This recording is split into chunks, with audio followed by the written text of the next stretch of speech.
When a missing girl returns after 11 years, Miss Marple uncovers that the real Alice is dead, and the woman who came home was forced to live her life to hide a far darker secret.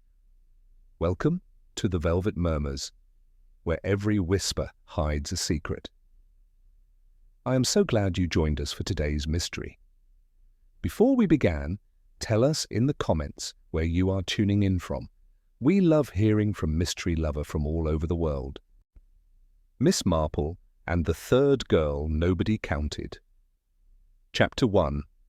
The Girl by the Road. Ashcombe Vale was not the sort of village where anything remarkable ever happened. The days passed in their mild and orderly way, punctuated only by the church bell at noon and the milkman's whistle at dawn. People there believed the world outside to be too noisy, too cruel, and much too quick. They preferred, as Miss Marple often said, the sort of peace one can hear, ticking. That peace was broken one misty October morning when a girl appeared on the old North Road, thin, pale, and walking barefoot along the verge. A milk cart was the first to see her. The driver, a kindly man named George Phelps, later told the police that she moved like a ghost that had lost its direction. She stumbled once or twice, then fell to her knees beside the hedgerow. By the time George reached her, she had already fainted. Within an hour, half the village knew. By noon, the vicar's wife had brought flowers to the hospital. By tea-time, people were whispering in the bakery and the post office, each convinced they had known the poor girl's mother or her aunt's neighbour. And somewhere amid those whispers, the name Alice Merrifield returned to the air. A name not spoken in Ashcombe Vale for 11 long years. Miss Marple heard the news while pouring tea in the sunlit parlour of her friend Mrs. Larkin. The older lady's hands trembled as she set down the sugar bowl. "Jane, do you remember the Merrifields?" she asked, her voice unsteady. "Their daughter vanished one morning on her way to school, simply vanished and without a trace." Miss Marple nodded. "Yes, my dear, I do recall it. There was a good deal of talk at the time, though not much sense, as I remember, and now she has returned." Mrs. Larkin leaned closer, whispering as though the hedges might overhear. "They say she was found walking on the North Road, looking dreadfully thin. The mother swears it's her child. But the doctor—" She hesitated. "He says the girl doesn't quite sound like Alice. She speaks in a strange way, and sometimes she doesn't seem to know where she is." Miss Marple stirred her tea slowly. 11 years is a very long time to be away," she said quietly. "People forget, even about themselves." The hospital at Ashcombe was a modest building of brick and ivy with the scent of disinfectant barely masking that of damp linen. When Miss Marple arrived that afternoon, the corridors were hushed. A nurse led her to the room at the end of the west wing, the room where Mrs. Merrifield sat beside the narrow bed, holding a thin white hand in both of hers. The girl lying there was motionless. Her hair, once a bright honey gold in the photographs Miss Marple remembered, had faded to a dull brown. Her face was drawn and colourless, the eyelids closed like delicate petals pressed flat by time. But it was the hands that caught Miss Marple's attention. Small, fine-boned, but marked by faint scars and calluses that spoke of work, not leisure. They were not the hands of a sheltered child. Mrs. Merrifield turned, her eyes brimming. "Miss Marple," she whispered, "you remember her, don't you?" "It's my Alice." "It must be." Miss Marple took her hand gently. "Yes, dear, I remember her very well." She paused, looking again at the girl. "But tell me, has she said anything at all?" Mrs. Merrifield shook her head. "Only one thing. Over and over when she first woke, a name, Sophie. I don't know who that is." "Sophie," Miss Marple repeated softly. "That's not a name one forgets by accident." Inspector Eve arrived soon after, a calm, intelligent woman with a grave expression and the kind of patience only found in those accustomed to long silences. She greeted Miss Marple warmly, They had crossed paths before, in another matter involving a vanished child and an inconvenient truth. "She hasn't spoken much since we brought her in," the inspector said. "The doctors say she's malnourished, frightened, but physically stable. We've checked fingerprints, of course. The records from 11 years ago match. But something about her behaviour troubles me." Miss Marple tilted her head. "Troubles you? In what way, my dear?" Eve hesitated. "It's as though she's trying to remember how to be someone. Her speech is careful, deliberate, and she asks strange questions about places that don't exist and people we can't trace. She also switches languages occasionally, a few words in French, sometimes German." Miss Marple murmured. "It reminds me of a little girl I once knew who tried to speak like her governess after being scolded. Poor child lost her natural voice for months." The inspector smiled faintly. "So you think it's imitation?" "I think," said Miss Marple, glancing toward the bed, "that it may be survival." That night, Miss Marple sat by the window of her guest room at Mrs. Larkin's cottage, knitting quietly as the clock on the mantelpiece struck 9. Outside, the mist thickened over the vale, soft and silver, wrapping the fields in secrecy. She thought of the girl lying in the hospital bed, the whisper of that unfamiliar name, and the deep, exhausted stillness in her face. In all her years of observing human behaviour, Miss Marple had learned one thing above all others. The truth of a person is rarely in what they say. It hides instead in the pauses between words, the small gestures, the unguarded silences, the eyes that flicker when a lie passes through the mind. And the girl, whoever she was, had flinched when her mother had kissed her forehead. The following morning, Inspector Eve telephoned early. "Miss Marple, you were quite right to be cautious. I've just received a call from a retired detective in France, a man named Julian Croft. He worked on a similar abduction case some years ago. His missing girl's name was Sophie Juru, the same name our patient keeps repeating." Miss Marple put down her teacup. "That is interesting. You may be dealing with a tangle of 2 disappearances rather than 1. Julian insists he's coming to see the girl himself. He seems convinced the 2 cases are connected." "I dare say he may be right," Miss Marple said, "and when he arrives, I shall be most curious to observe him. The meeting of memory and imagination, my dear Inspector, is always instructive." That afternoon, as she walked through the village, Miss Marple noticed how the gossip had already taken shape, like ivy on an old wall. Some said the girl was an impostor seeking attention. Others insisted she was a victim of something unspeakable.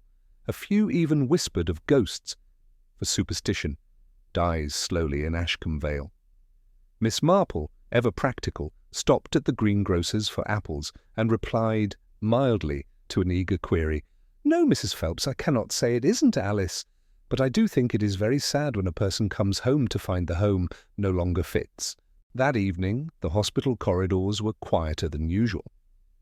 A nurse on night duty later told the inspector that she had looked in on the patient around midnight. The girl had been sitting upright in bed, staring at her own reflection in the darkened window. When asked what she was looking at, she had replied softly, "I'm trying to remember her face." "Whose face?" the nurse asked gently. The girl smiled faintly. "The girl who went missing." And then she lay down again, whispering one name, Sophie, until she drifted into sleep. Miss Marple, seated by her own small fire that same night, set aside her knitting and looked into the flames. 11 years, she murmured to herself. It's a long time to be gone, but perhaps only a moment to be lost. Outside, the church clock struck 12. Midnight came quietly to Ashcombe Vale, carrying with it the first echo of a mystery that would unravel the peace of the village and the lives within it. Chapter 2. The name, she whispered. The October wind had sharpened overnight, sweeping across the vale in pale ribbons of mist that drifted past the hospital windows like unquiet ghosts. Inside, the morning light lay cold upon the tiled floor, and the smell of antiseptic mingled faintly with that of damp roses from the nurse's vase. Inspector Eve walked briskly down the corridor, her notebook tucked under her arm. She had spent half the night reading through the Merrifield file. A small schoolgirl, aged 10, vanished on her way to St. Agnes Primary one rainy morning, never to be seen again. A single satchel, a ribbon, a few muddy footprints. That was all they had found. Now, 11 years later, the child had returned a woman. Yet nothing about her seemed to fit neatly into the past she had left behind. Miss Marple arrived soon after 9, dressed in her pale grey shawl and a hat that trembled a little in the draught. She carried a small basket of apples from Mrs. Larkin's garden, a peace offering, she said, for the poor mother. "Thank you, Miss Marple," said the inspector. "I'm afraid Mrs. Merrifield is rather distressed this morning. The girl woke early and had a spell of agitation." "Agitation?" Miss Marple repeated softly. "That is sometimes memory returning by fragments. The mind, I fancy, recalls feelings before it recalls facts." She followed the inspector into the private ward. The girl lay propped against the pillows, pale as parchment, her hair brushed smooth over her shoulders. Her eyes were open now, light grey, with the peculiar stillness of someone listening to sounds far away. Mrs. Merrifield sat at the bedside, holding a folded handkerchief to her lips. When they entered, the girl turned her head slowly. "Good morning, my dear," Miss Marple said kindly. "You gave everyone quite a fright, you know. We are all very glad you're safe again." The girl tried to smile but said nothing. Her gaze drifted toward the window where thin sunlight traced the glass. Inspector Eve drew up a chair. "Alice," she said gently, "you spoke a name in your sleep last night. Do you remember? A girl called Sophie?" At that, the patient's hands tightened on the blanket. "Sophie," she repeated faintly, as if testing the sound. "Do you know where she is?" "Who is Sophie?" asked Eve. The girl hesitated. "My friend," she whispered. "She was with me. He said she was asleep." Miss Marple exchanged a quiet glance with the inspector. The old lady's eyes, mild but penetrating, lingered on the girl's face. "Did this he have a name, child?" she asked softly. But the girl had closed her eyes again, breathing shallowly.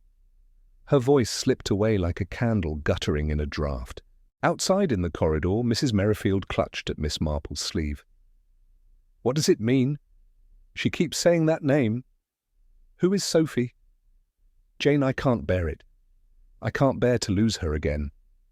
Miss Marple patted her hand. "Hush now, my dear. Whatever truth there is, it will not vanish simply because it frightens us. Sometimes the first thing we recover after a great sorrow is the thing we most wish to forget." Inspector Eve, who had been listening gravely, said, "There was another disappearance in France about 10 years ago. Same age, same circumstances. The girl's name was Sophie Juru. I've telephoned a retired detective there, Julian Croft. He believes the cases may be linked." Mrs. Merrifield looked bewildered. "But this is my Alice. I know my own child." Miss Marple's eyes were compassionate. "Of course, my dear. Yet we must allow the evidence to speak for itself. Affection is no proof, only the heart's hope." Later that day, the inspector invited Miss Marple to join her at the Merrifield house. "You see things others miss," she said frankly, "and it might help to observe how the girl behaves at home." Ashcombe Villa stood near the edge of the village, a tall, square house of pale stone with iron railings half swallowed by ivy. Inside, the air smelled of lavender polish and disuse. Years of waiting had settled like dust upon the furniture. Mrs. Merrifield led them upstairs to the room prepared for Alice's return. Everything was just as it had been, the dolls arranged on the shelf, the little writing desk by the window, the faded curtains patterned with forget-me-nots. "She wanted to come home at once," the mother explained. The doctor said a change of scene might do her good. Miss Marple's gaze moved quietly over the room. On the dressing table lay a framed photograph, a smiling child in a school uniform, ribbons bright against fair hair. She compared it with the hollow-cheeked young woman who now stood uncertainly by the door. "Time alters faces," she said gently. "But memory, that is a more stubborn thing." The girl crossed to the bed and touched the patchwork quilt. "I used to count the blue squares," she murmured, "when I couldn't sleep." Mrs. Merrifield's face lit with sudden relief. "There you see, Jane, she remembers." Miss Marple smiled kindly, but said nothing. The girl's tone was precise, too deliberate, like someone reciting a line learned by heart. After tea, Inspector Eve asked a few questions: favourite teachers, friends, the way to school. At first, the answers came easily. But when Eve asked where she had lived after she disappeared, the girl grew restless. "In a house," she said vaguely. "It was dark, there were steps. Sophie cried sometimes." "Who kept you there?" She looked down. "A man. He said he'd bring me home when I behaved." "And did he?" asked Miss Marple softly. The girl's lips trembled. "He brought me somewhere, but not home." Mrs. Merrifield began to sob. Miss Marple rose and went to her, placing a steady hand on her shoulder. "There now, let her rest. We mustn't press too hard. The mind, when wounded, retreats into corners where only time can coax it out." That evening, back at Mrs. Larkin's cottage, Miss Marple sat by the fire, notebook open upon her knee. She had jotted a few phrases, French accent slight, scar left wrist, frightened of light, flinch at touch. She pondered the name Sophie Juru, French, perhaps Breton. 2 girls missing, 2 mothers grieving, and now one child returned, wearing the memories of both. The old lady leaned back and closed her eyes for a moment. She could almost hear her nephew Raymond teasing her. "Aunt Jane, you see conspiracies in teacups?" "Possibly," she murmured aloud, smiling faintly. "But teacups, dear boy, often contain the evidence, if one stirs gently enough." At that very hour, far across the channel, an elderly man sat at his desk surrounded by folders and dust. Julian Croft, once the pride of the Paris police, traced his finger down an old case file marked Sophie Juru, Disparu, 2000. When the telephone rang, he answered at once. "Oui, yes, I understand. England, you say? Ashcombe Vale? Then she may be alive." He rose slowly, joints protesting, and looked at the faded photograph pinned above his desk. A schoolgirl with dark eyes and a shy smile. "Hold on, my little one," he whispered. "I am coming." In Ashcombe Vale, the night thickened early. A light rain tapped against the Merrifield windows, and the sound carried softly through the house. In her bed, the returned girl stirred and muttered. Mrs. Merrifield, half asleep in the chair beside her, woke with a start. "Alice, my darling, are you awake?" The girl turned her head. Her eyes were open, wide and distant. "He's still there," she said faintly. "He's waiting by the door." "There's no one here, sweetheart," her mother whispered, smoothing the blanket. But the girl shook her head slowly. "It's nearly midnight. That's when he comes." Then she fell silent again, and within moments her breathing deepened into sleep. Mrs. Merrifield sat trembling, afraid even to move, until the church clock struck 12, and the echo faded across the fields. At the same moment, in the cottage across the lane, Miss Marple placed another log upon her fire and watched it catch. "Midnight," she murmured. "Such an hour for confessions, and for ghosts that prefer the living to listen." She made a small note in her book. "He comes at midnight. 11 years to the day." Outside, the wind rattled the windows softly, as though reminding her that time, like truth, never stops moving, even in the quietest of villages. Chapter 3. The detective who wouldn't retire. Julian Croft arrived in Ashcombe Vale on the 8:40 train from Dover. An elderly gentleman with a stiff leg, a battered suitcase, and the unmistakable air of someone who had spent his life looking for what others preferred not to see. He was met at the platform by Inspector Eve, who, ever punctual, admired efficiency above all things. But even she could not help being curious about the retired French detective who had crossed the channel after a single telephone call. "I thought perhaps," she said, as they walked toward her motor car, "you might have preferred to send information rather than travel in person." Julian smiled faintly. "Madame, when one has searched 11 years for a lost child, one does not trust information, one trusts the eyes." He spoke English beautifully with that soft, deliberate accent of the Loire Valley. His face was lined and intelligent, his eyes a pale hazel, weary, but burning still with quiet resolve. The hospital lay just beyond the green, where the road curved toward the hills. Julian paused as they entered the ward. "It is strange," he murmured, "how the air of hospitals is the same everywhere, the same smell of waiting." The nurse led them to the far bed. The girl, Alice Merrifield, as the record called her, was sitting up now, pale hands folded on her lap. The thin sunlight made her hair gleam like faded brass. When Julian saw her, something in his face changed. He took a step forward, then stopped, as though afraid of what he might find. "Bonjour, mademoiselle," he said softly. "Do you remember me?" The girl frowned, puzzled. "I don't know you." He looked at her steadily. "My name is Julian Croft. I was a policeman in France once. You knew me, or someone who did." The girl's eyes flickered. Her lips parted, then closed again. I don't remember."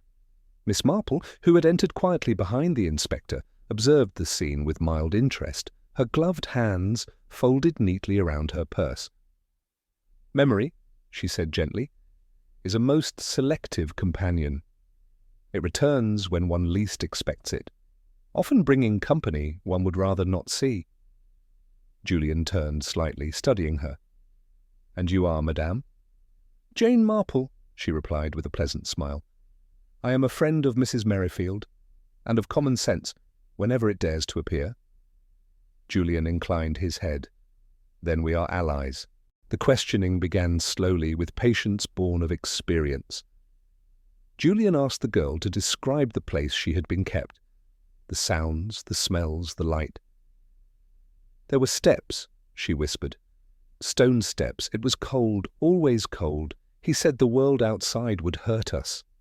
"Us?" Julian repeated. "You were not alone?" She hesitated. "There was another girl, Sophie." Miss Marple's needles paused in mid-air. "Sophie Giroux?" she said softly. The girl's eyes widened. "How do you know her name?" "I listen, my dear," said Miss Marple kindly.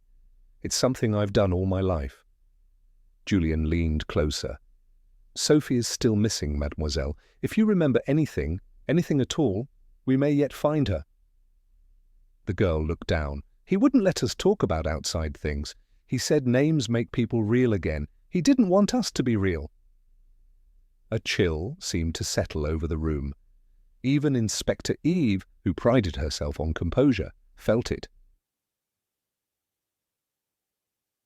When the interview ended, the girl was trembling. The nurse returned to help her rest, and the three observers withdrew into the corridor. "She remembers the name, the steps, the cold," said Eve, "but there's nothing about where she escaped from." "She may not wish to remember," Miss Marple replied. "There are prisons of the mind far stronger than those of brick." Julian nodded slowly. "Still there are clues. Steps. Stone ones. Cold. Damp. A cellar, perhaps? A basement near water?"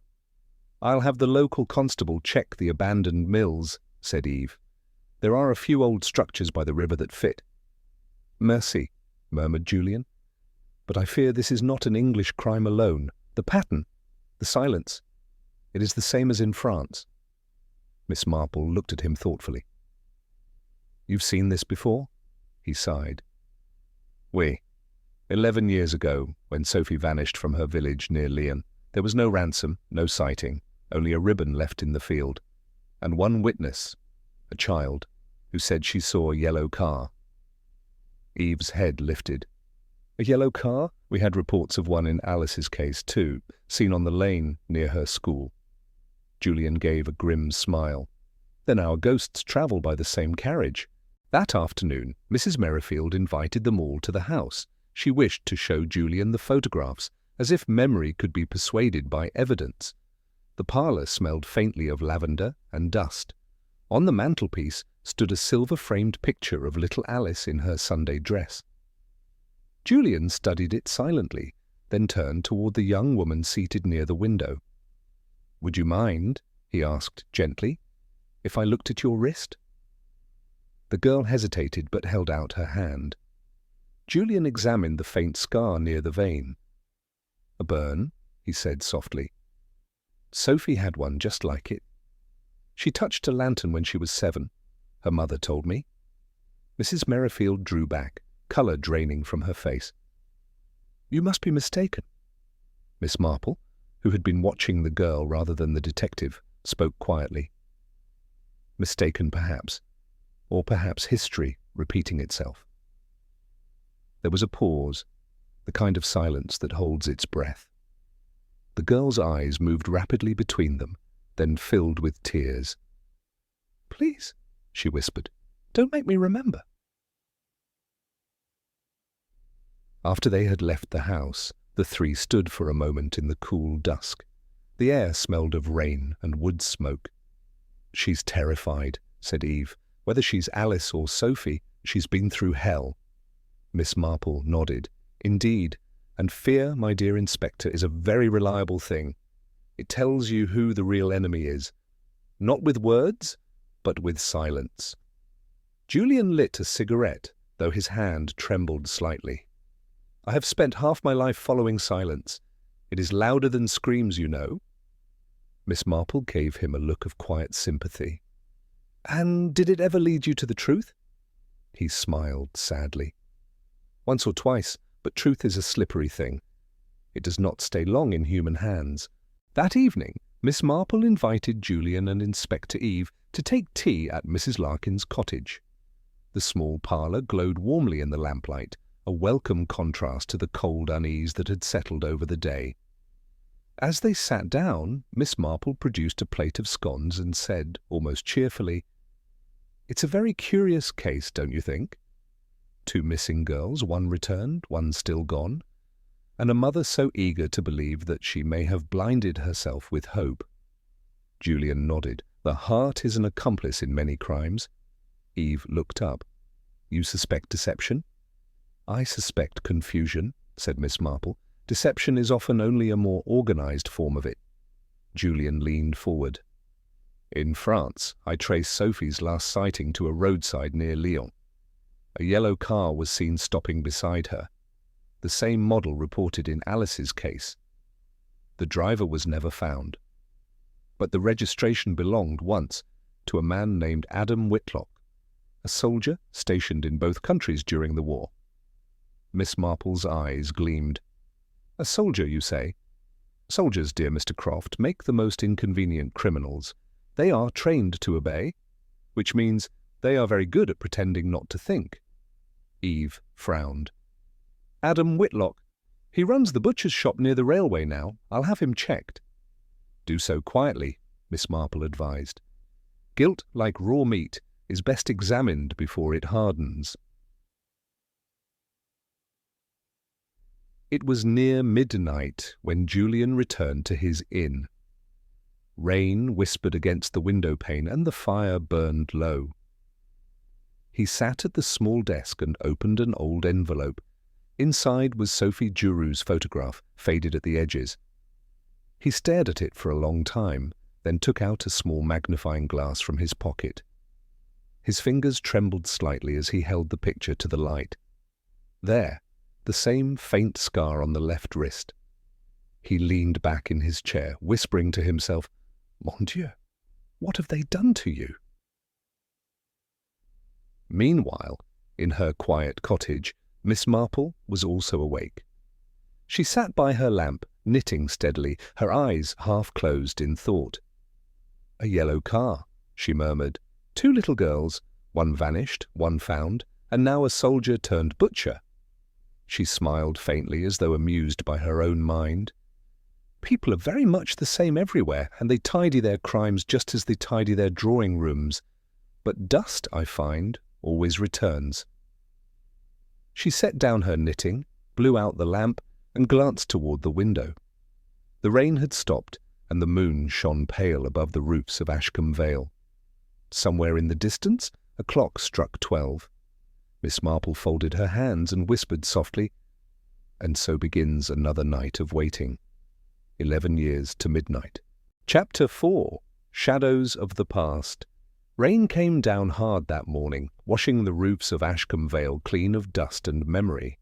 The butcher's sign above Whitlock and Sons creaked softly in the wind, its painted letters worn pale by years of service. To the casual passer-by it was an ordinary village shop. Sawdust on the floor, the scent of smoked ham in the air, and the heavy rhythm of a cleaver striking wood from somewhere behind the counter. But Miss Marple never trusted ordinary things. Ordinary, in her long experience, was simply what people pretended life to be when they were afraid of what it really was. Inspector Eve arrived just after 8, accompanied by Julian Croft. The inspector wore her usual calm expression, though her eyes were alert. Julian, with his hat pulled low against the rain, said nothing as they entered the shop. The butcher, a thick-set man in his 50s, with coarse red hands, greeted them with polite unease. "Mr. Whitlock," said Eve, "we'd like a few words, if you don't mind." He wiped his hands on a white apron. "Course, Inspector. About that girl, I expect. Terrible business, all of it." Eve nodded. "You served in France during the war, didn't you? With Colonel Stone and Dr. Henry Locke?" The man's smile faltered. "I did my bit. Same as anyone. Why?" Julian watched quietly from the side, eyes narrowing slightly. "Because both disappearances, Sophie Duru's in France and Alice Merrifield's here, involve a yellow car once registered to you." Whitlock frowned. "That old motor? Sold it years ago.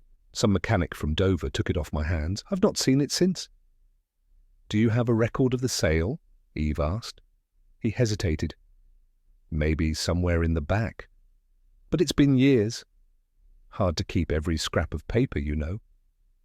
"People who've nothing to hide seldom misplace what can prove it," Julian said mildly. The man's eyes hardened, but he said nothing more. He simply nodded toward the chopping block, as though the conversation were finished. The steady thud-thud-thud of the cleaver resumed, slicing through the silence. That afternoon, Miss Marple received visitors at her cottage, Inspector Eve and Julian, both looking rather more serious than before. The rain had stopped, but the clouds hung low, turning the light a dull grey. Eve took a chair by the hearth. "He's clever," she said, "and careful. I think Whitlock's hiding something, but we've no grounds to hold him." Julian stood by the window. "He is the link between the two worlds, England and France. A soldier turned tradesman, a man with skill in cutting, precision and concealment, and, perhaps most importantly, access to cold rooms and cellars." Miss Marple poured tea, unhurried as ever. "You speak of him like a surgeon, Mr. Croft." Julian looked up. "That's not far from the truth. Dr. Henry Locke, one of his old comrades, now runs a small clinic outside Bristol. Stone, the colonel, lives near Reading. If they shared something dark from their service days, Whitlock might not be the only man worth watching." Eve nodded. "I'll send word to both." Miss Marple stirred her tea gently. "There's a curious thing about war, Inspector. It gives men courage to face bullets, but not themselves. If those three share a secret, it may not be one born of patriotism, but of shame." Julian gave a quiet sigh, or yes. Shame endures longer than guilt. Guilt fades with the sentence. Shame lasts until the grave. The following day, the rain lifted. Miss Marple, armed with her walking stick and infinite curiosity, paid a visit to the Merrifields. She found Mrs. Merrifield in the garden, trimming roses with trembling hands.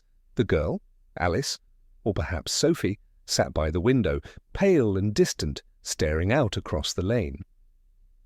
"She's quieter now," Mrs. Merrifield said softly.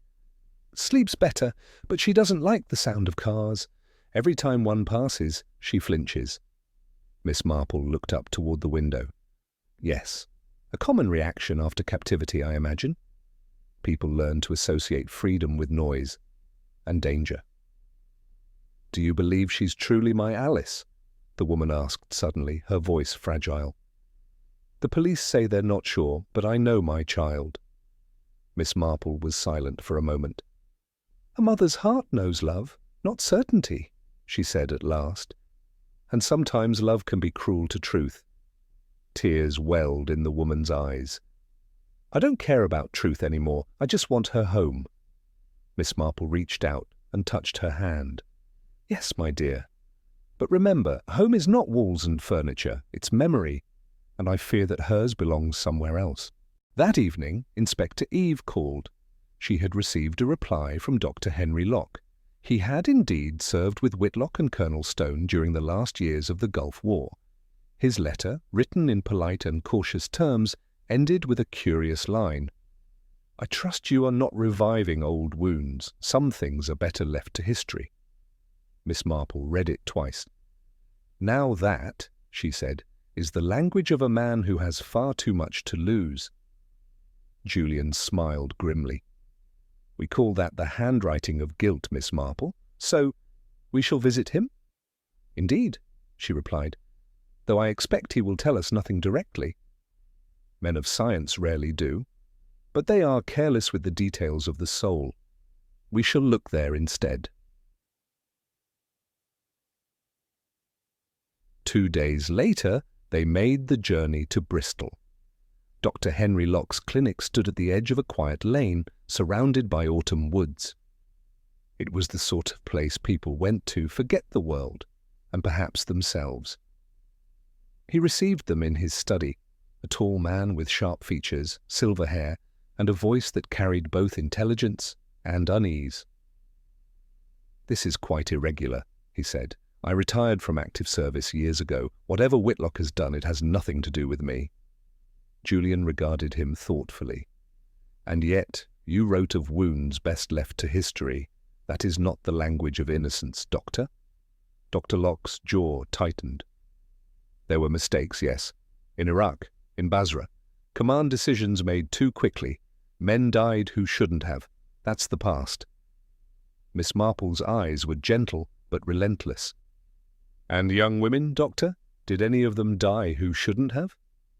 He hesitated, only for a second, but it was enough. Then he said firmly, "I've nothing more to say." Outside, Julian exhaled in frustration. "He's hiding something, you saw it." Miss Marple nodded. "Yes, and so did the curtains." "The curtains?" She smiled faintly. When I mentioned young women, he turned to look at them, as though someone might be listening from behind. "Guilt doesn't always fear accusation, Mr. Croft. Sometimes it fears witnesses." Eve frowned. "But witnesses to what?" Miss Marple gazed toward the grey horizon. "I suspect, my dear, to something that began not with murder, but with cruelty. And cruelty is a seed that grows well in silence." That night, as the three returned to Ashcombe Vale, Miss Marple walked alone from the car to her cottage. The moonlight shimmered faintly on the wet road, and the world seemed to hold its breath. At her gate, she paused, sensing movement beyond the hedge. Then, a glimmer of light quickly snuffed out. When she stepped closer, she found a small object half buried in the mud, a scrap of torn fabric, yellow and stiff with age. She turned it over in her hand, eyes narrowing. A child's ribbon, frayed and faintly scented with lavender. The same colour, she recalled, as the one in Sophie Juru's photograph. "Ah," she whispered, "so the past does visit after all." She tucked the ribbon carefully into her coat pocket, her expression calm but thoughtful. Then she looked up toward the silent valley and murmured softly, "Midnight is getting closer." Chapter 5. Fire in the Frost. The frost came early that November, settling across the rooftops of Ashcombe Vale like a thin layer of silver glass. The mornings grew silent, even the birds seemed to hold their breath. But in the heart of that silence, something restless moved. A feeling, faint but certain, that the peace of the village had begun to crack. It began with the smell of smoke. At first, people thought it was just chimney soot from the Merrifields' old house, a harmless thing on a cold morning. But by 5:30, the smoke had thickened into a dense, curling grey column rising over the eastern fields. The alarm was raised at once. By the time the fire brigade reached the warehouse on the edge of the village, the flames were already devouring the timbers, roaring through the roof like a living thing set free. Miss Marple, awakened by the clanging of bells, stood at her window, a shawl wrapped over her shoulders. The glow on the horizon was unmistakable. "Ah," she murmured, "the truth does love a little drama." By dawn it was over. The warehouse lay blackened, the air still sharp with the acrid tang of burnt oil. Inspector Eve arrived first, her boots crunching over frost and ash. Julian Croft followed, his expression grave, his coat collar turned up against the wind. The fireman had found a body among the debris. They stood around it quietly as Eve read the preliminary report. Female, approximate age 20, severe burns, no identification possible. Julian frowned. A coincidence too cruel to be coincidence. Miss Marple arrived a few minutes later, walking briskly with her cane. Her calmness, as always, brought a strange steadiness to the chaos. She looked toward the smouldering ruin, her breath visible in the cold air. "Was anyone known to be inside?" she asked. Eve hesitated. Mrs. Merrifield reported her daughter missing early this morning. The girl left the house sometime after midnight. There was a silence that seemed to thicken the frost itself. Julian turned away, his voice low. "So? She survived 11 years of captivity only to perish in freedom. That is irony fit for a Greek play." Miss Marple didn't answer. She stepped closer to the blackened ground, eyes narrowing. The soil near the doorway bore faint traces, a half-smudged footprint, smaller than an adult man's, yet not delicate enough for a young girl. She stooped slightly, studying it, then straightened. "Curious," she murmured. "You'd expect footprints toward the flames, not away from them." Later that morning, the official statement went out. The body was believed to be Alice Merrifield. The village fell into mourning. Curtains were drawn, the church bell tolled. Mrs. Merrifield fainted upon hearing the news, and even the vicar, known for his optimism, confessed to Miss Marple that the world seemed rather unkindly arranged. But Miss Marple remained unconvinced. She sat with Inspector Eve in the small police office that evening, knitting slowly as the younger woman pored over notes. The air smelled faintly of coal and ink. "Everything fits," said Eve wearily. She left the house before dawn. A neighbour saw her walking toward the warehouse. The fire started around 4:30, and we've only one missing person. "Fitting," Miss Marple replied mildly, "is what most lies attempt before they unravel." Eve looked up sharply. "You think the body isn't hers?" "I think," said Miss Marple, "that it might have been meant to become hers." Julian, who had been standing by the window, turned. "A staged death?" Miss Marple nodded. "There are people, my dear Mr. Croft, who kill, not for hatred, but for arrangement. They tidy up lives as others tidy rooms. The only problem is, in such tidying, they forget the dust." Eve frowned. "Then where is the real girl?" Miss Marple smiled faintly. "That, my dear Inspector, is the dust we must follow." The autopsy report arrived the next day. The body's height and build roughly matched Alice's, but the teeth showed dental work inconsistent with her records. A broken locket had been found among the ashes, but it bore no initials, only a small engraving of a star. Julian examined it closely. Sophie Juru wore a pendant like this. Her mother gave it to her for her 10th birthday. Eve exhaled. So the body could be Sophie? Miss Marple shook her head. No, the star is the symbol they shared. Perhaps belonging to neither alone, it may mark something far less sentimental. She leaned forward, eyes intent. A secret kept by more than one man, perhaps? A group? Soldiers, as you mentioned, Mr. Croft. Men who once obeyed orders without conscience. Julian nodded slowly. Locke, Stone, Whitlock. Yes, said Miss Marple. 3 names. 3 shadows that fall in the same direction. That evening, Miss Marple went for a walk through the village. The frost crackled beneath her boots, and the air was filled with the faint scent of smoke. She paused near the Merrifields' gate. Through the drawing-room window, she could see Mrs. Merrifield sitting motionless by the fire, her face drawn and blank with grief. Then she noticed something odd.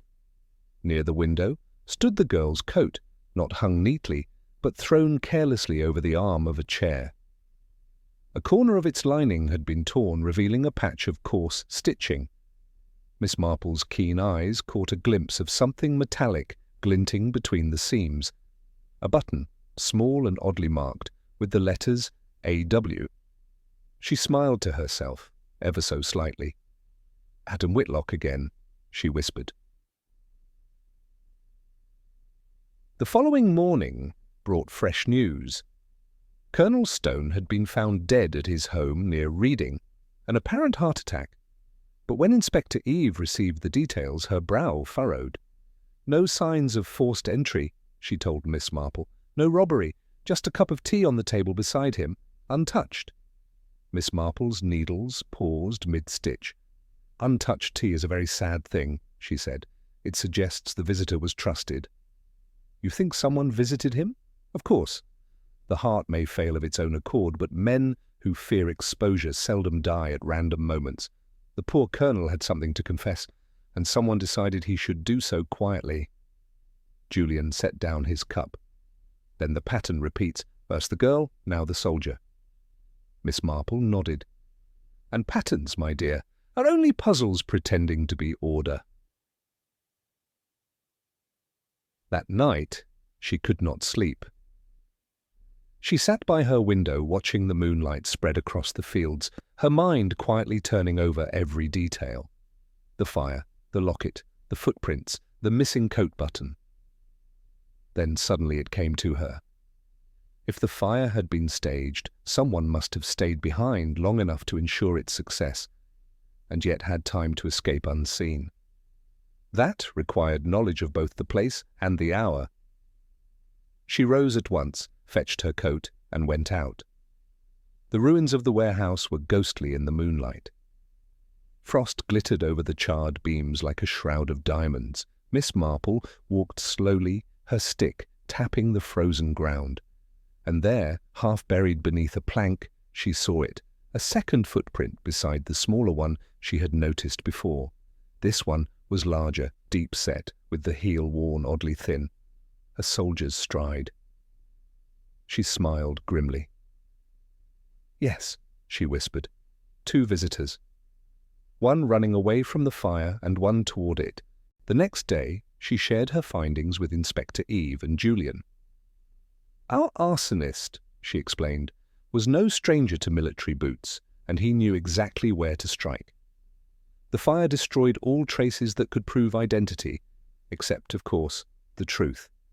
Eve leaned forward. Which is that the dead girl was not Alice Merrifield, and that the living one is still being hunted.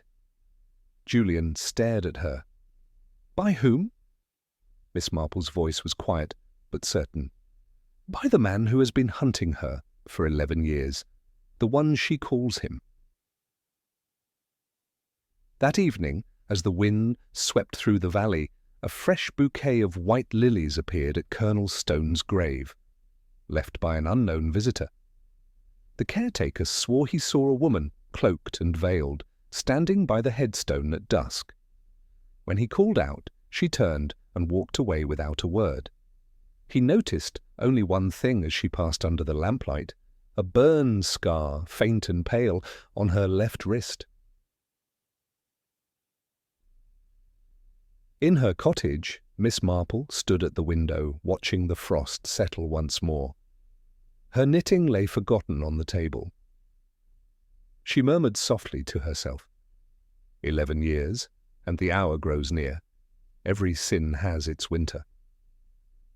And as the clock struck 12, the fire that had died in the warehouse seemed to find new life, burning now in the truth she was beginning to see. Chapter 6. 3 Faces in a Photograph.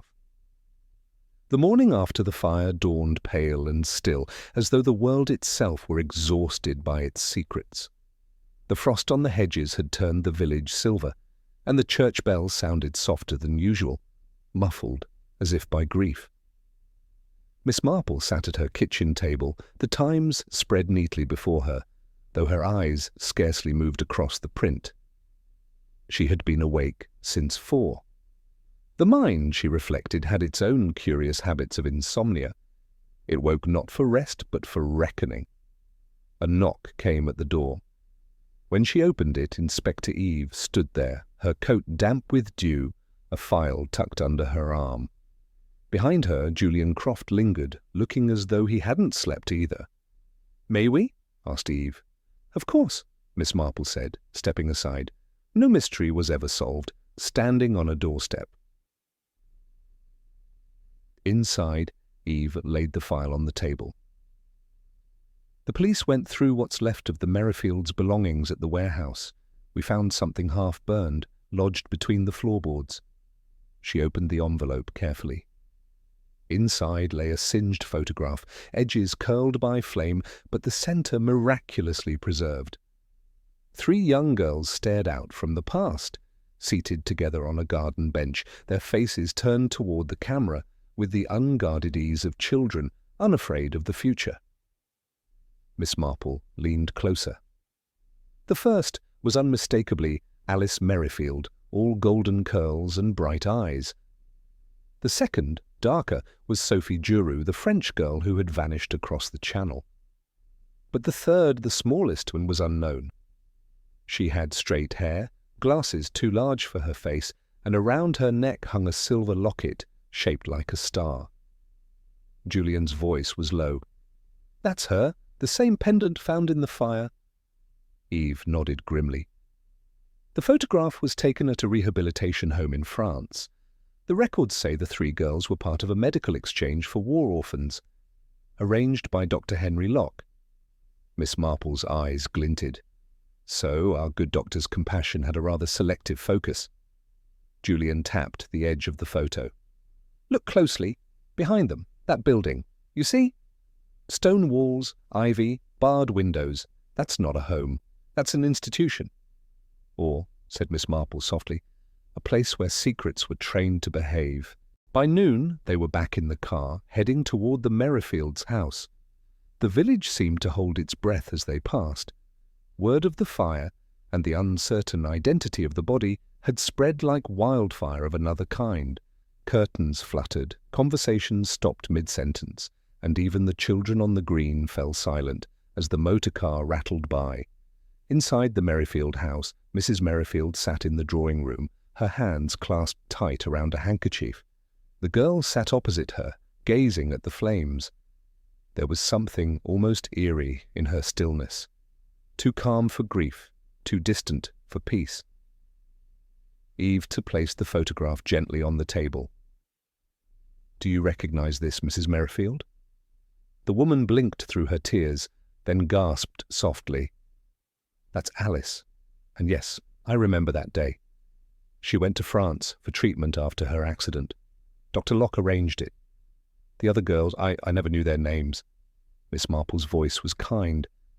"And after she returned?" "She was different," the woman whispered. "Quieter. I thought it was the change of language or nerves. I never imagined—" Her voice broke. "Oh, Jane, what does this mean?" Miss Marple looked at the girl, whose pale face betrayed not grief, but confusion. "It means, my dear, that the past has not finished with us yet." When Mrs. Merrifield left the room, Miss Marple moved closer to the girl. "You remember that day, don't you?" she said gently. "The garden, the camera, the locket." The girl's fingers tightened on her knees. "He told us to smile," she whispered. "Dr. Locke, he said we were lucky." Julian leaned forward. "Lucky? For what?" "For being chosen," she said faintly. "Not everyone was." Miss Marple exchanged a glance with Eve, a silent understanding. "Chosen for what, my dear?" The girl shuddered. "He said we were part of something good, something to make up for what happened in the war. But Sophie said it wasn't right. She wanted to tell. Then the soldiers came one night. After that, she was gone." "And the third girl?" asked Eve softly. "She stopped talking," the girl murmured. "One day she just stopped." After they left the Merrifields, the three investigators sat together in the village tea room, where Miss Marple always claimed tea reveals more than interrogation. Eve spread out her notes. So Dr. Locke used his position to conduct some sort of medical exchange involving children, one of whom was Alice.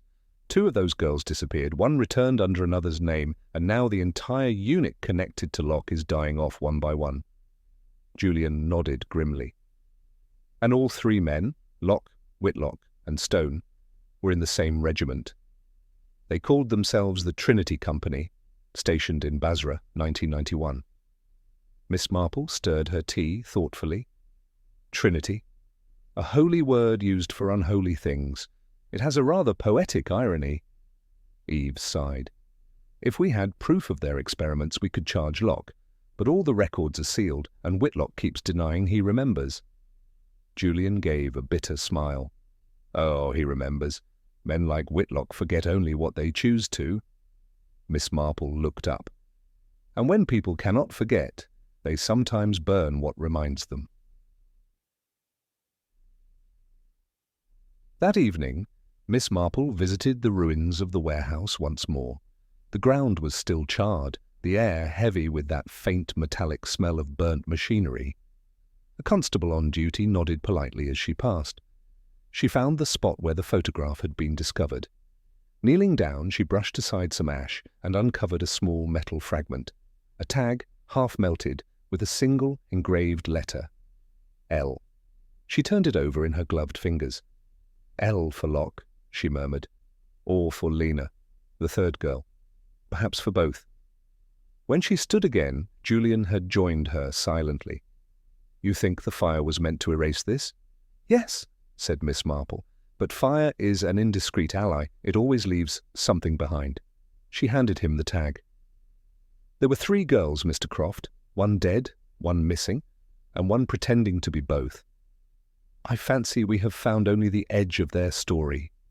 Julian's voice was low. "And the men who began it?" Miss Marple smiled faintly. "Men who begin such things rarely know when to end them. They are like children with matches." That night, a thin fog rolled in from the fields. The village seemed to vanish into mist, its lamps glowing faintly through the haze. At 10:30, Inspector Eve received a call from Bristol. Dr. Henry Locke's clinic had been broken into. His assistant reported hearing voices, then a single gunshot.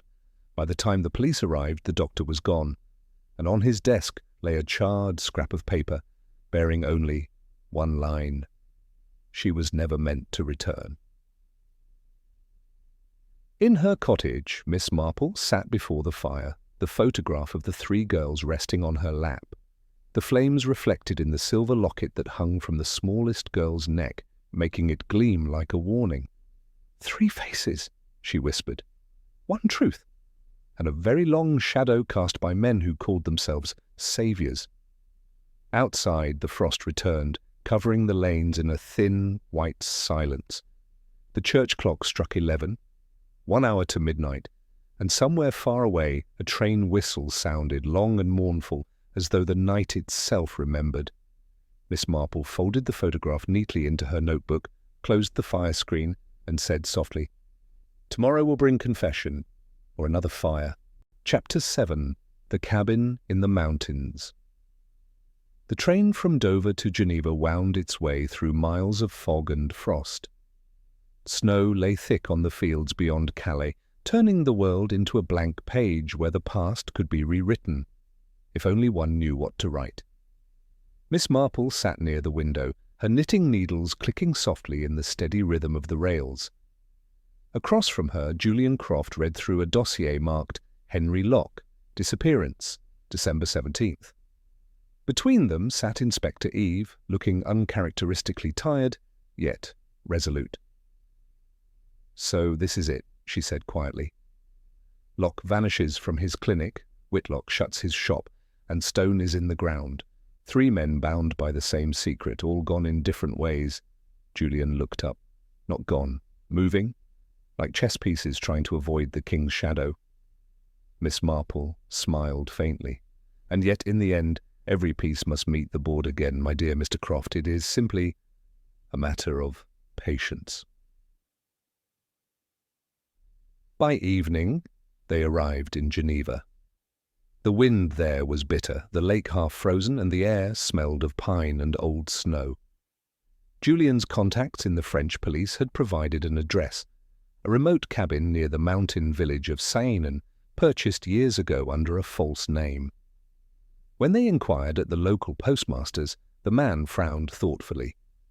"Ah, yes," he said in a mixture of French and English. "The Englishman who comes rarely, with a lady and a little girl, they keep to themselves. No visitors, no friends." Inspector Eve exchanged a look with Miss Marple. "That sounds like our man." Miss Marple simply nodded. A child, a woman, and a man who fears the world. The combination seldom leads to peace. They began the ascent the next morning, the road narrow and winding, the snow glittering in the sunlight. Miss Marple, though the oldest among them, climbed with remarkable steadiness. Julian carried a small revolver, more from habit than intent. "It's strange," he said after a while. "The mountains are beautiful, yet they always make me uneasy. Too quiet, like a room that's been cleaned too often." "Ah," said Miss Marple, "that's because nature is the only witness that never tells tales. It forgives, but it never forgets." When they reached the ridge, the cabin came into view. Small, wooden, smoke rising faintly from its chimney. Beyond it stretched an endless valley of snow and pine. From a distance, it looked almost peaceful. But peace, Miss Marple thought, was often the most dangerous disguise of all. They approached cautiously. Through the frosted window they could see a man seated at a table, tall, broad-shouldered, his face half hidden by shadow. Opposite him sat a woman, pale and thin, her hair tied back, her posture rigid. On the floor, a child played quietly with a wooden doll. Julian whispered, "That's her, the girl. Older now, but it's Sophie. And that man, he's Adam Whitlock." Eve's hand went to her holster. "We'll go in carefully." Miss Marple touched her arm. "No, my dear, let me first. A frightened man is more likely to shoot a policeman than an old woman." Before they could protest, she had already stepped forward, tapping gently on the cabin door. It opened slowly. Whitlock stood there, eyes narrowing in disbelief. "What do you want?" Miss Marple smiled pleasantly, the very picture of harmlessness. "A cup of tea, if you can spare it. The climb up was most dreadfully steep." For a long moment he said nothing. Then, perhaps out of confusion or habit, he stepped aside. "You shouldn't be here." "My dear Mr. Whitlock," she said cheerfully, walking in, "that's what people have been telling me all my life." The woman at the table rose slightly, startled. When Miss Marple met her eyes, she saw it, the flicker of recognition, the old wound behind the calm. Sophie Juru, alive. "My name is Jane Marple," she said softly. "I've come a long way to see you." Julian and Eve entered quietly after her. Whitlock's jaw tightened as he saw them. "So it's you," he muttered. "The detective from France and the lady from the police." Julian set his coat aside. "You've been running, Adam, but you can't hide forever." Whitlock laughed bitterly. Running? No, I've been protecting them. You think I'd let the others near them again? Protecting, Eve repeated. You were part of it. I was forced to be part of it, he snapped. Locke, Stone, they wanted to make themselves gods. The girls were... He broke off, his gaze flickering toward the woman. They were experiments, Locke's idea.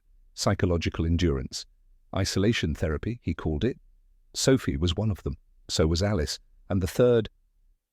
Lena, Miss Marple finished softly. The child with the glasses. Whitlock nodded slowly. Lena died first. They said it was an accident, but it wasn't. Locke blamed me. I took the others away. I couldn't let them be used again. Used, murmured Miss Marple, her tone grave. That's the word people use when they wish to sound kinder than they are. For a long while, the room was silent except for the crackle of the fire. The little girl on the floor, Lucy as Sophie called her, hummed softly to herself. Her voice was hauntingly sweet, a melody that seemed half-remembered. Miss Marple noticed Whitlock's hand trembling slightly as he poured tea. "And the doctor?" she asked. "Where is Henry Locke now?" Whitlock gave a short, humourless laugh. "Dead, I imagine, or running. I burned his files, his research, everything. I made sure there was nothing left." Julian's expression hardened. "And the body in the warehouse?" Whitlock looked up sharply. "What body?" "The one found after the fire," Eve said. "A young woman, burned beyond recognition." He shook his head slowly. "Not Sophie. She was with me that night.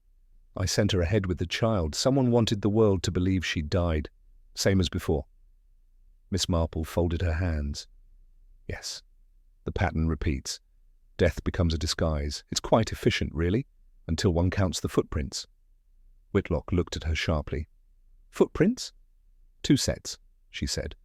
"One running away from the fire, one toward it. I should say, dear Mr. Whitlock, that whoever went back wanted to make sure it burned thoroughly." He froze. "You found those?"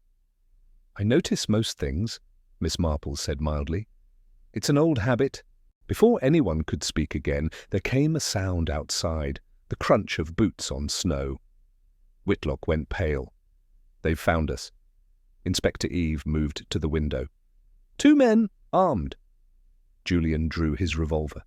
"Locke's men, perhaps?" Whitlock nodded grimly. "He had friends. Men who owed him favours. They don't like loose ends." "Then you must come with us," Eve said. "No," said Whitlock. "If I leave, they'll follow. The girl and the child must go. I'll hold them off." Miss Marple looked at him steadily. "You can't undo 11 years of wrong by dying bravely for it." He smiled faintly. "No, ma'am, but it might be a start." What followed was brief, chaotic, and strangely quiet. Eve and Julian led Sophie and the child through the back door toward the slope, while Whitlock stayed behind.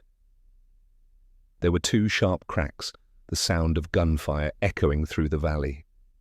Then silence. When the police arrived from the nearest village an hour later, they found the cabin smouldering. Whitlock lay inside, dead by his own hand. The attackers had fled. Sophie, pale and trembling, sat in the snow, clutching her daughter. "He saved us," she whispered. "He wasn't all evil, Miss Marple. None of them were at first." Miss Marple knelt beside her, placing a hand gently on her arm. "No one ever is, my dear, but some people forget which parts of themselves are still human. And by the time they remember, it's too late." The following morning, Miss Marple stood at the edge of the ridge, looking down over the valley where mist clung to the trees. Julian stood beside her, silent. "So it ends here," he said. Miss Marple shook her head. "No, Mr. Croft, it ends where truth begins, in Ashcombe Vale. The dead may rest here, but the living must still tell their story." He looked at her curiously. "You intend to return?" "Of course," she replied. "There is a mother who believes her child is buried, a grave that may hold another's bones, and an inspector who deserves her answers. One cannot leave a clock unfinished when it has struck only 11. Julian smiled faintly. 11 years to midnight? Miss Marple's eyes softened. Yes, and I dare say midnight is very near indeed. Chapter 8. 11 years to midnight. It was snowing again in Ashcombe Vale. The flakes fell softly through the lamplight, covering the ruined warehouse like a shroud.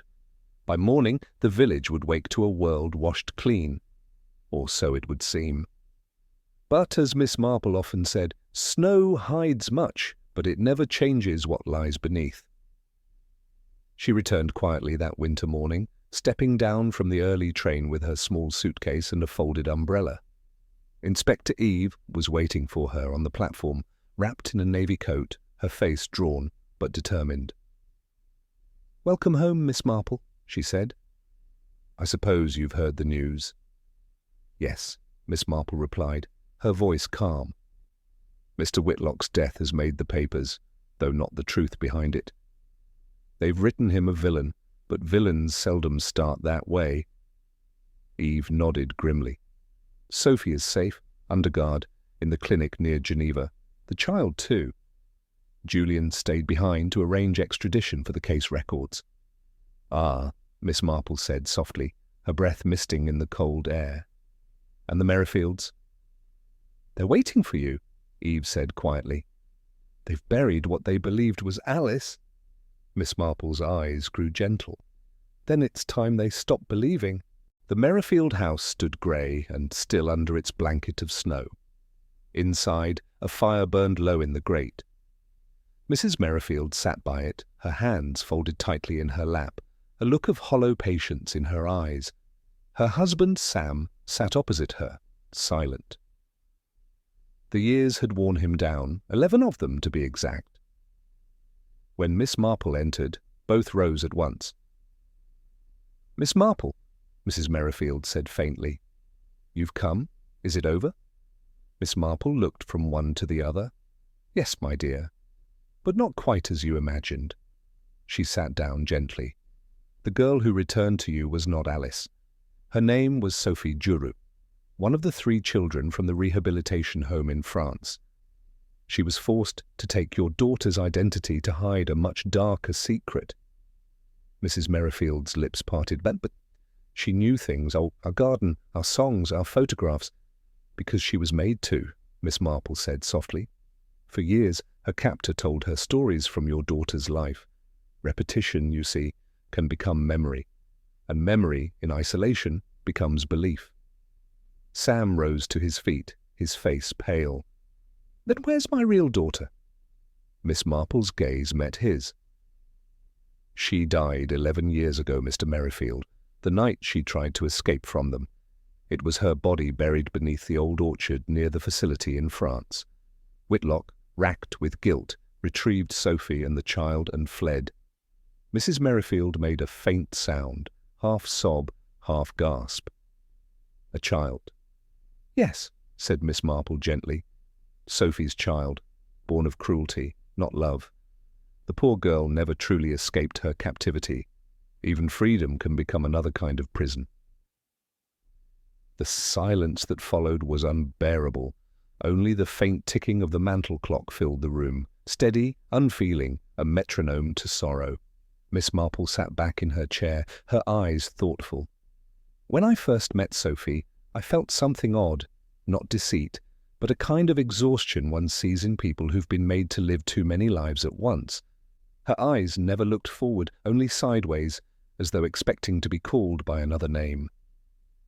Sam stared into the fire. "All this time, we celebrated her return. We even laughed again, and it was a stranger sitting at our table." "She wasn't a stranger," Miss Marple said kindly. "She was the echo of your daughter, the last piece of Alice still alive in another's memory. Perhaps that's why she came back at all." Inspector Eve stepped forward then, her voice steady. "Dr. Locke's death has been confirmed. He was found near Zurich, a single gunshot wound. A note beside him said, 'We built a cage and called it Care.'" Miss Marple nodded. "That sounds like guilt finally catching up to courage." And Colonel Stone, Eve continued. Buried with honours, Miss Marple said, her tone dry. The army prefers its scandals dead, but truth has a way of surviving even the most decorated funerals. Eve smiled faintly despite herself. You're remarkable, Miss Marple. My dear, Miss Marple said, I am merely observant. Remarkable are those who still feel pity after seeing the worst of human nature. That evening, Miss Marple asked to visit the churchyard. Snow was still falling, soft and ceaseless, muffling the world into silence. Eve and the Merrifields followed her to the small row of graves near the yew trees. A lantern flickered faintly by one headstone. Alice Merrifield, 1937–1948. Miss Marple knelt, brushing away the fresh snow from the stone. You see, she said quietly, the poor child was never far. We simply weren't looking in the right place. Mrs. Merrifield fell to her knees beside her, her voice breaking. All these years, 11 years of not knowing. Miss Marple laid a gloved hand over hers. Sometimes not knowing is a kind of mercy, but mercy, like truth, comes only when we're ready for it. The church bell began to chime in the distance, slowly, solemnly. 11 strokes. Miss Marple looked up at the dark sky. 11 years to midnight, she whispered, and the clock has finally struck. Later, back at her cottage, she sat by the fire with Inspector Eve. Julian had returned from Switzerland and joined them, his usual sharpness tempered by something gentler. I thought, he said quietly, that solving this would feel like triumph. Instead, it feels like standing at a grave. Miss Marple smiled faintly. That is what truth often is, Mr. Croft, a grave we must look into and accept that we cannot fill. Eve poured tea, her hand trembling slightly. There's one thing I still don't understand. Why midnight? Sophie said those words again and again before the fire. 11 years to midnight. Miss Marple leaned back, eyes glinting in the firelight. Because midnight was the hour their freedom was promised. Every year on the night of their capture, they were told, next year at midnight you'll go home. But each year passed and home never came. So she counted time by broken promises, 11 years, and then finally midnight. Eve stared into the fire, her eyes bright. So it wasn't a prophecy, it was memory. Yes, Miss Marple said softly, and confession. Outside, the snow fell thicker now, burying the last footprints in the lane. The church clock began to strike 12, each note lingering in the cold night air. Miss Marple rose and went to the window. Across the village, faint lights glowed behind curtains. Life, small but persistent, continuing as it always did. Julian stood beside her. What will happen to Sophie? She'll recover, I hope, Miss Marple said.